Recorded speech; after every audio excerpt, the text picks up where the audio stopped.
Happy Saturday, everybody. January 24th, 1929 was the first appearance of a prank on the campus of Brown University, one that has continued on and on since then into the 21st century. So happy birthday to that prank, which is one of the 3 that we talk about in today's Saturday Classic. This originally came out on December 1st, 2021. Enjoy. Welcome to Stuff You Missed in History Class, a production of iHeartRadio.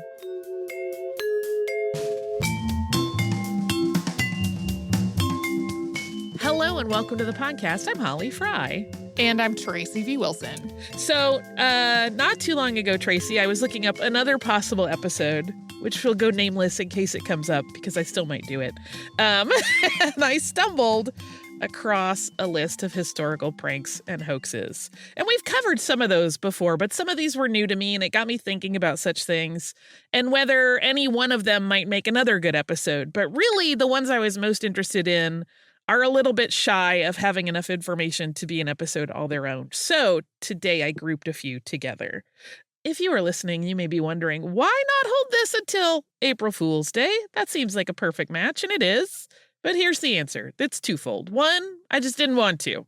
I just didn't feel like it. If I'm interested in something, I tend to want to do it usually right then. And if I wait, my interest may wane, and then where will we be?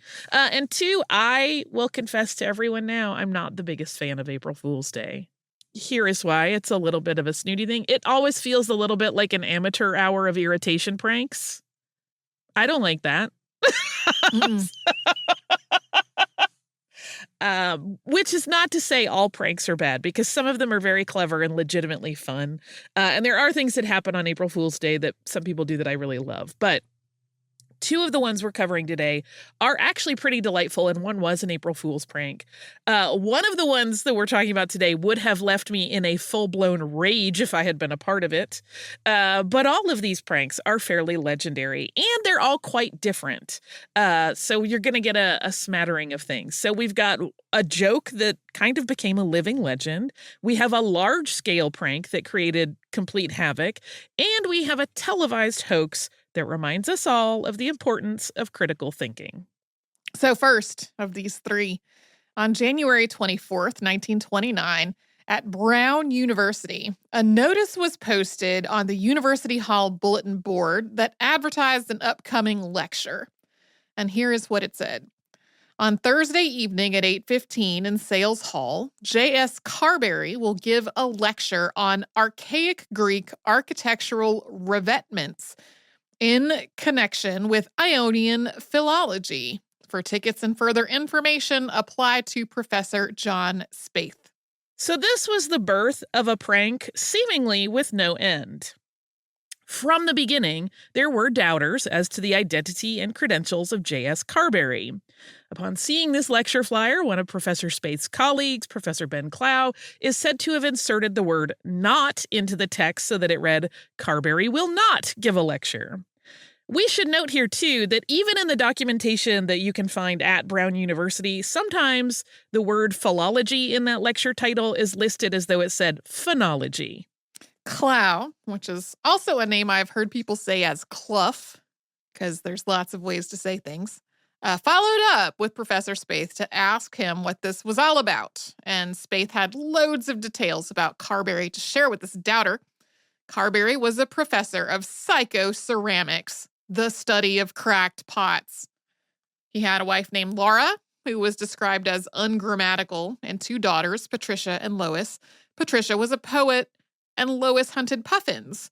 There was even an assistant in the mix to fill out this story. That was a Truman Grayson, who was prone to accidents and being bitten by things that begin with the letter A.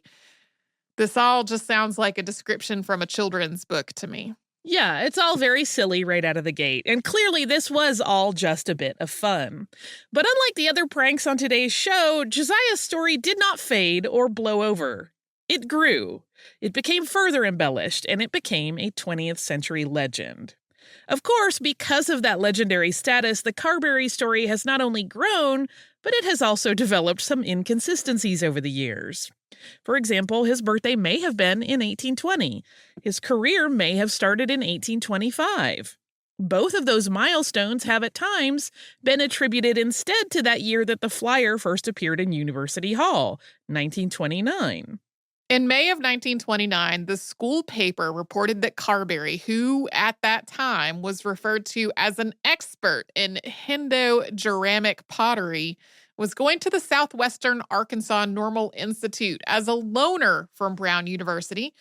Carberry has had a number of titles attached to his name, but the one that sticks the most is Professor of Psychoceramics. Yeah, depending on what you look at, you'll see him listed in a variety of different ways. It's usually always related to pottery in some form or another.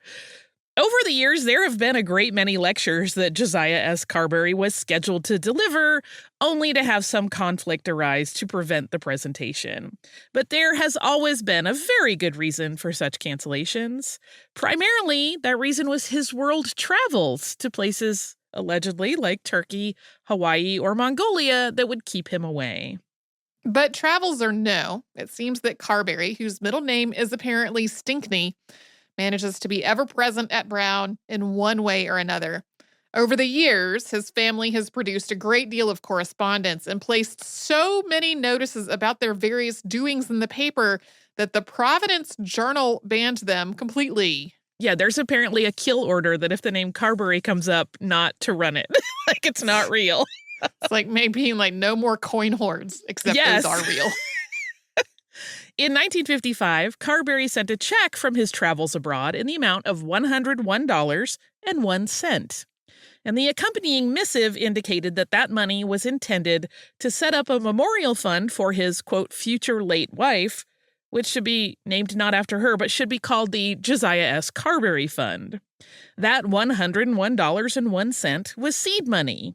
In receiving it, the university had to agree to establish a donation drive every Friday the 13th and every leap day of February 29th, where anyone could donate their loose change into brown jugs to add to the fund.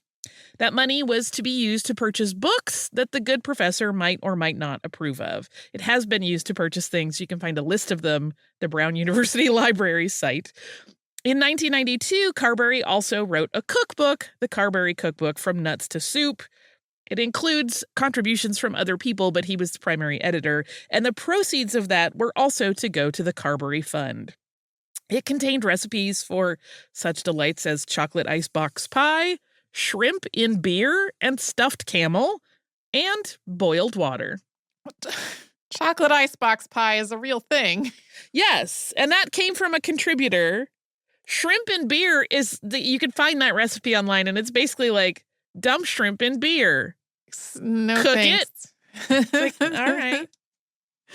So that 1955 donation, the following year, an article titled Josiah S. Carberry, the Professor and the Legend, appeared in the Brown Daily Herald.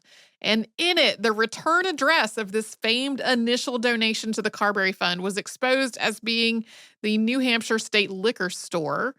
So these Carberry mysteries continue. Yeah, there are so many that we're not going to list here, but imagine more such things happening over the years. And over the years, Carberry's name has appeared on a number of academic papers, and it has been mentioned in a variety of magazines and newspapers, including the New York Times, which claimed he was the world's greatest traveler. His books have been cited in the footnotes of other books. In 2013, 16 Minutes ran a segment on Carberry. That's right, 16, not 60. It is a very artful spoof of the 60 Minutes story style, produced by the Brown Club of Rhode Island and Friends of Brown University Library. And that particular piece is full of very fun Carberry lore, including the information that there have even been, allegedly, financial concerns over the mysterious faculty member, particularly whether he may have been added to the payroll at some point in time. In 2005, a letter from Carberry appeared in the Brown Daily Herald under the pleading headline, "Make me famous again, Brown." He relays that he's on a fishing trawler out of Russia, sifting through pottery shards that the crew pulls up while they quest after a mythical whale. But despite a lot of chatter, his real aim really seems to be securing his legacy by making sure that the Carberry sandwich, which at that point has 2 chicken patties on it, is upgraded with a 3rd patty. You may worry about his fame. He has, incidentally, never been photographed with his face visible. Carberry, it appears, is either immortal or merely blessed with both longevity and vitality. It seems like as long as his name lives on, it's going to stay that way. Before we jump into our next story, which is a very ambitious prank, we will take a break and have a word from our sponsors.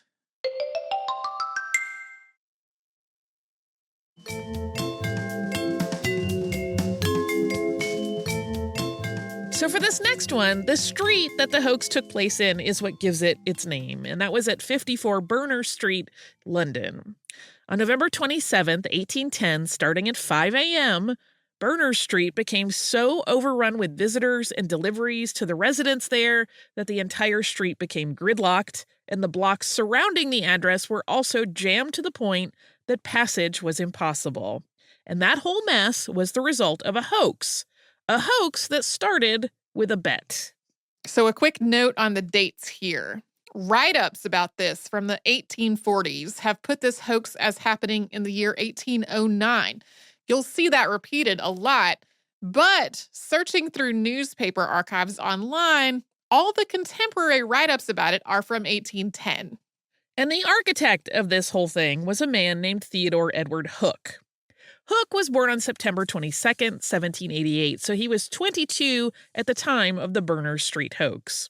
His father was composer James Hook, and Theodore was the second son born to James and his first wife. Theodore's brother, James, was 18 years old when Theodore was born, and their mother died when Theodore was still fairly young. Some accounts place her death in 1802. That means he would have been right around 14. He was sent to a seminary school while he was still a boy, but he was very precocious there. At one point, it was discovered he had skipped 3 full weeks of school. And although he eventually found that he really enjoyed writing, he never really did like school, no matter which one he went to, and wrote later in his life, quote, "My school life was not a happy one. I was idle and careless of my tasks. I had no aptitude for learning languages. I hated Greek and absolutely shuddered at Hebrew. I fancied myself a genius, and anything that could be done in a hurry, I did tolerably well, but application I had not." Even when his father arranged for Theodore to attend Oxford with the intent that he would become a lawyer, Theodore almost tanked the whole thing by making jokes during the entrance ceremony that infuriated the chancellor. This was more or less how he conducted his life, and he became a well-known writer and wit. As writer J. Murray put it in 1843, quote, "He carried the spirit of rebellious frolic with him."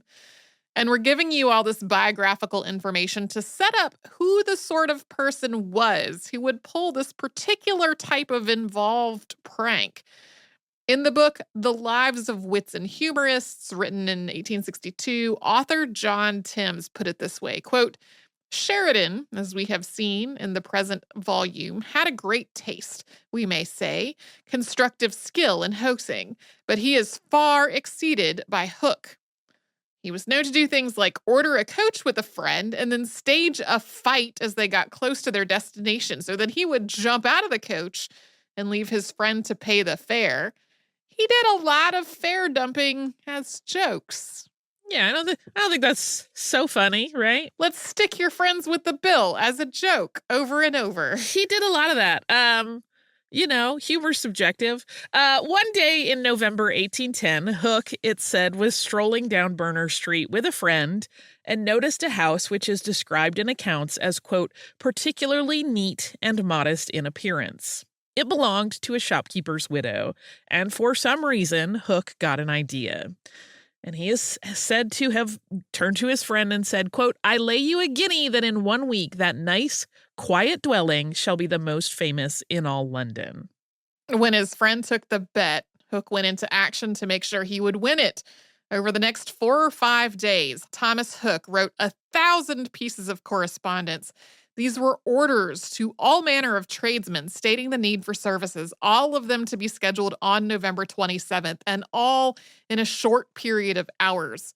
Some were written to public officials and socially prominent Londoners requesting that they call on the address on the morning of November 27th, all on some important matter or another, depending on what Hook thought would most entice the recipient to show up.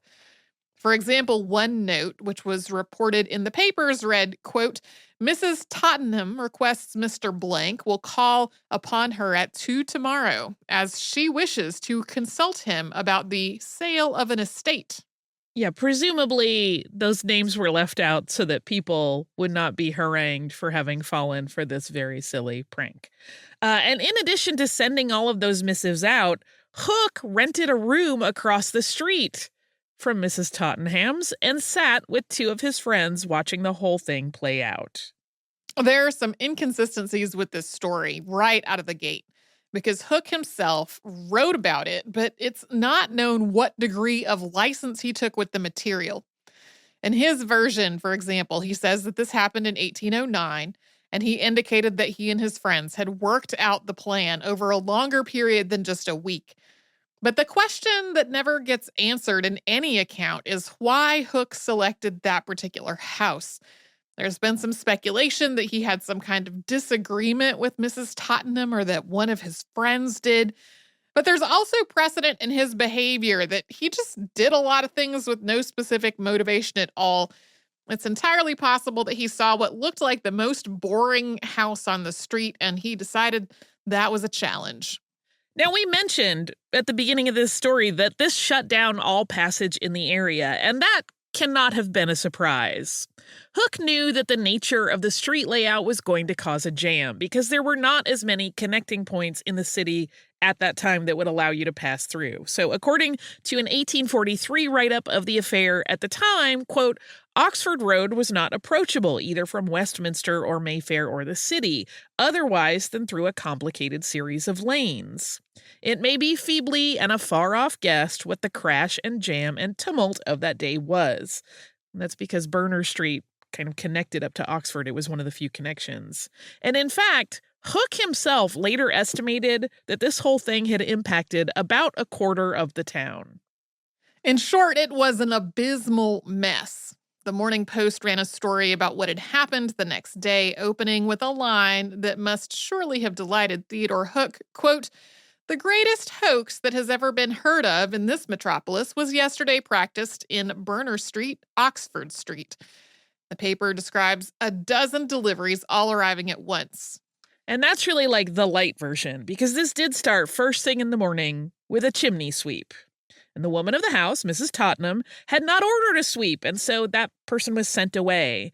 And reportedly, a dozen more chimney sweeps showed up not long after. And that was just the first of what would be a long line of tradesmen who appeared at the house that day. According to various accounts, coal wagons showed up, bakers with wedding cakes, dentists, jewelers, wig makers, midwives, even an undertaker who had made a custom coffin for the very alive Mrs. Tottenham. Furniture began to arrive, couch after couch, and then organs, and even butchers with massive deliveries of meat that had not actually been ordered. Basically, anything one might order for delivery had been ordered by Hook as part of the prank, and it had been ordered in multiples. The mayor of London, having received what he believed to be a letter regarding a meeting from Mrs. Tottenham, arrived by carriage. Although by that time, the street was already clogged with deliveries and onlookers who had gathered to marvel at all these comings and goings, and often to mock the various tradespeople who were being turned away from the house. The mayor was taken to the nearby Marlborough Street police office to get him out of the crowd. To try to contain things, police officers were posted at the street corners to preemptively turn deliveries away. And it took until the late evening to get the crowd to go home and get the street unjammed. This all may have seemed like a really funny idea to Hook, but it was actually a big issue for a lot of people. The Quarterly Review wrote about the incident and outlined just how much damage, far beyond mere nuisance, had been done by the prank. Quote, perhaps no assassination, no conspiracy, no royal demise, or ministerial revolution of recent times was greater godsend to the newspapers than this audacious piece of mischief. In Hook's own theatrical world, he was instantly suspected, but no sign escaped whether him or his confidants. The affair was beyond that circle a serious one. Fierce were the growlings of the doctors and surgeons, scores of whom had been cheated of valuable hours. Attorneys, teachers of all kinds, hairdressers, tailors, popular preachers, parliamentary philanthropists had been alike victimized and were in their various notes alike vociferous. But the tangible material damage done was itself no joking matter. There had been an awful smashing of glass, china, harpsichord, and coach panels. Many a horse fell never to rise again.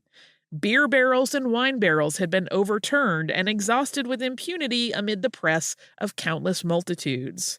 It had been a fine field day for pickpockets. There arose a fervent hue and cry for the detection of the wholesale deceiver and destroyer. That write-up was written several decades later, and as it indicates, Hook was not immediately identified as the hoaxer. He feigned illness for a couple of weeks and then went to the country under the guise of seeking wellness through fresh air and rest. There was, however, a satirical print that was released in 1810 that hints that people knew it must be Hook's work. There's a speech bubble in the picture that has the mayor saying, "Oh, this is a pretty hoax, but I'll find it out by hook or by crook," with the word hook capitalized like it's a proper name.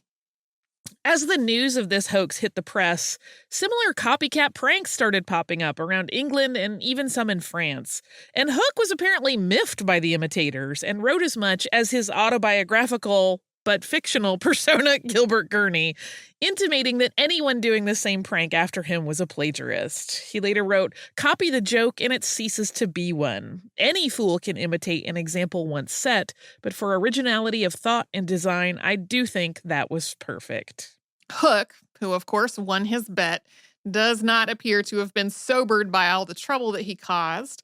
After things blew over and he returned from the country, he kept brewing up pranks, including one where he gave a well-known actor of the day, Romeo Coates, forged tickets to a lavish party being thrown by the Prince Regent.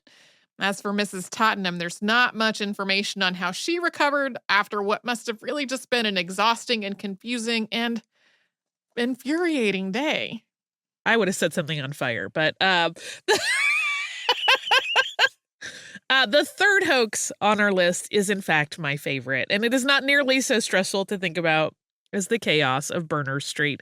And we will get right to it after we hear from the sponsors that keep Stuff You Missed in History Class going.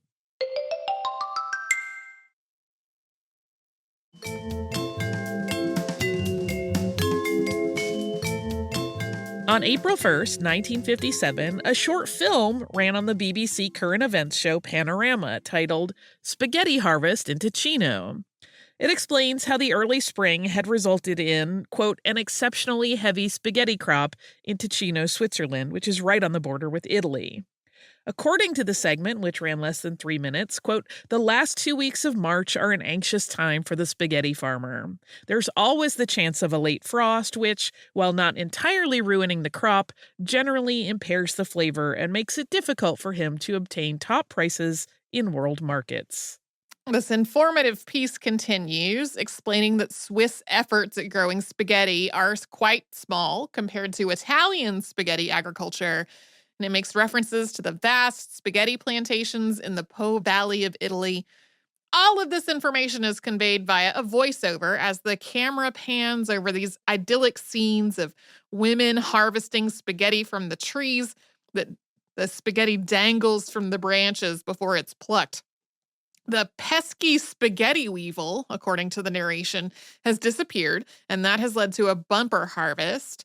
The freshly picked spaghetti is so beautifully uniform, we're told, thanks to careful cultivation by skilled growers over a period of years.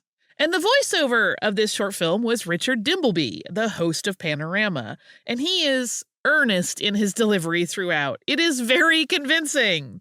When Michael Peacock, who approved the project, was interviewed about it in 2014, he told the BBC of Dimbleby, quote, he knew perfectly well we were using his authority to make the joke work. He loved the idea. So, were viewers convinced? That's really a mixed bag. The phones at the BBC started to ring as soon as the segment finished. Some people seemed to want to correct them to explain that spaghetti did not grow on trees. Some viewers clearly did get the joke. There were occasional family arguments that had people calling the network to settle the matter about whether it was real or a hoax. Some people just thought it was in poor taste that a news program would run any sort of fake story.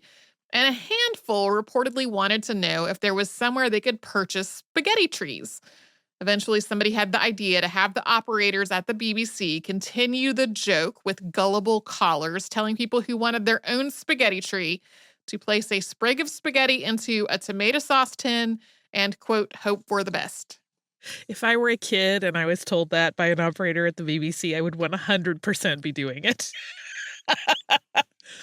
This project was so well produced that even the Director General of the BBC, Sir Ian Jacob, was momentarily astounded to learn that spaghetti grew on trees. As the story goes, his wife quickly set him straight on that matter, although they did turn to a reference book, the Encyclopedia Britannica, to settle the matter. It turns out, though, there was no entry for spaghetti at that time. The segment and viewers' reactions to it really made news around the world. One of the most negative write-ups Holly found appeared in Alberta, Canada's Calgary Herald under the headline, "Frightening Joke." In this column, writer Jack Stepler takes a very alarmist tone, stating, quote, "But what is disturbing is that because Mr. Dimbleby delivered a monstrous hoax, straight-faced, wrapped it up in plausible-sounding discourse about the tribulations of a spaghetti farmer and fortified it with a faked film, a large number of people did take it seriously."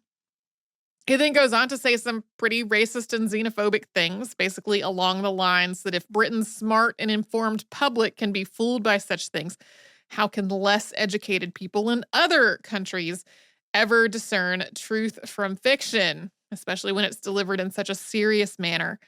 He then goes on to compare this prank to the, quote, Hitlerian formula of telling a big enough lie and telling it often enough to be believed. Stepler sort of sums it up in a way that's part people need to be critical thinkers and part trusted news people should never give prank news.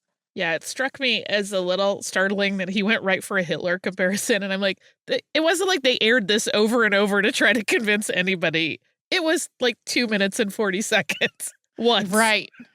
And look at the date. Right. And they did at the end of it mention, like, that's the news from April 1st. So you may be wondering how such a project that ended up being a bit controversial was hatched at a well-respected news show. Apparently, during one of the team's meetings earlier that year, they had noticed that April Fool's Day was going to fall on a Monday. That was the day of the week that Panorama aired. And a contract cameraman from Austria named Charles de Jager had the idea. He later claimed it was based on a teacher who used to tell the class that they were so stupid they'd believed that spaghetti grows on trees. He was already scheduled to go on a shoot in Switzerland, so he pitched this as something that they could easily do on the cheap. And so he was given a budget of £100 by the show's editor, Michael Peacock, and off de Jager went. So this fake harvest required 20 pounds of uncooked spaghetti. So you may hear that he used cooked spaghetti. If you have only ever used dry spaghetti in the box from the grocery store, that may be the only thing that makes sense to you. But there was no way for cooked spaghetti to stay off the branches of the trees. It's very slippery. It would just slide off. So they used freshly made but uncooked spaghetti. It was still flexible enough to hang gracefully from the trees, but it had enough surface texture left that it just didn't slide right off of there.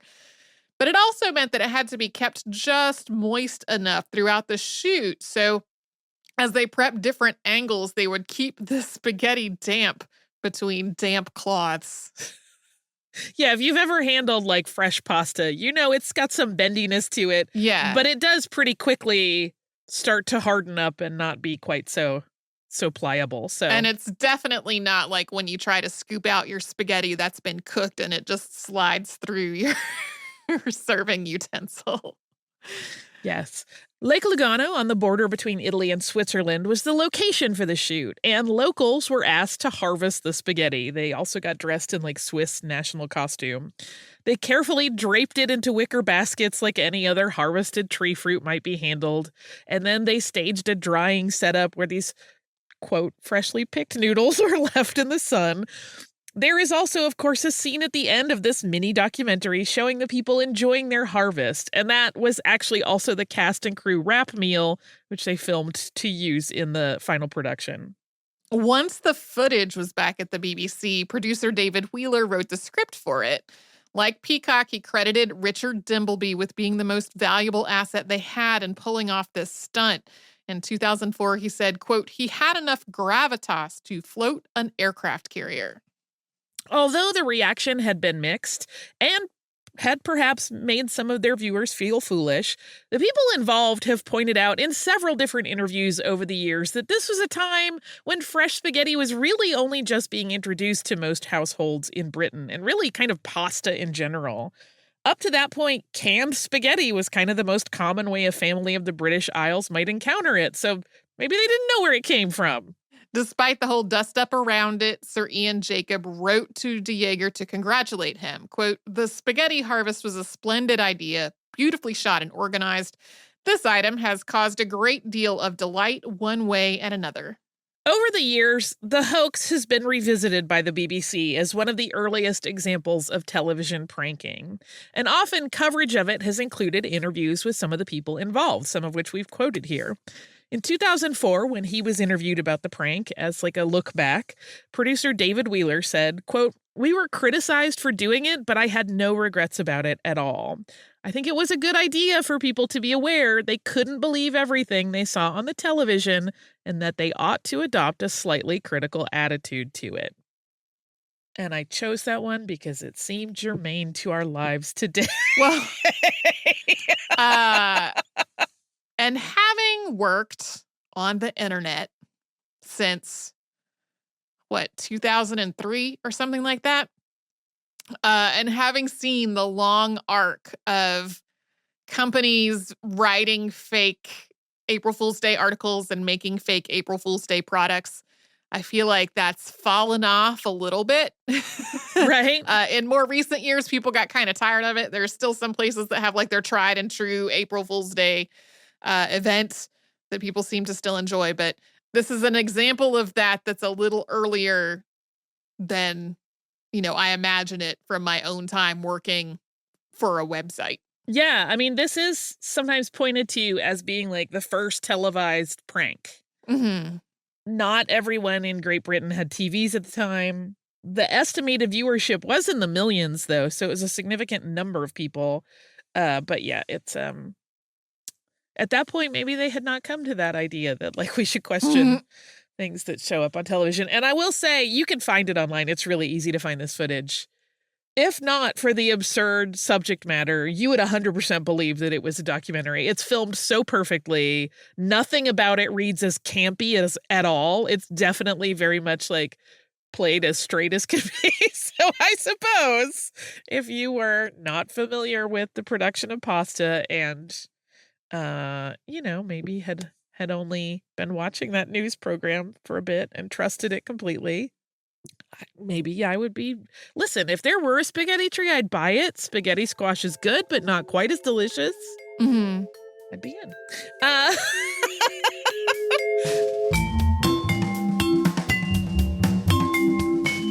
Thanks so much for joining us on this Saturday. If you'd like to send us a note, our email address is historypodcast@iheartradio.com. And you can subscribe to the show on the iHeartRadio app, Apple Podcasts, or wherever you listen to your favorite shows.